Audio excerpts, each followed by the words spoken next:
Баршаңызға сәлем, сіздермен бірге Нұргүл, каналыма қош келдіңіздер. Бүгін сіздермен қызылша мен сәбізден дайындалатын майонезсіз өте дәмді салаттың жасалу жолымен бөлісетін боламын. Ол үшін видеоны соңына дейін қарап, арнаға тіркелуді ұмытпаңыздар. Бізге қажетті заттар сәбіз, қызылша және сарымсақ. Қызылшаны пісірудің қажеті жоқ. Керек көкөністерді жақсылап тазартып, үкіштен өткізіп алатын боламыз.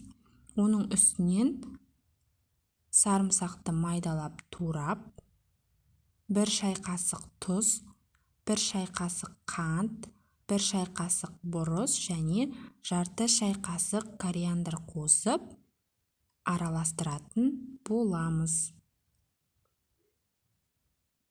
Сонан соң үстіне 2 ас қасық қыздырылған сұйық майымызды қосып, үстінен 1 ас қасық сірке суын қосатын боламыз.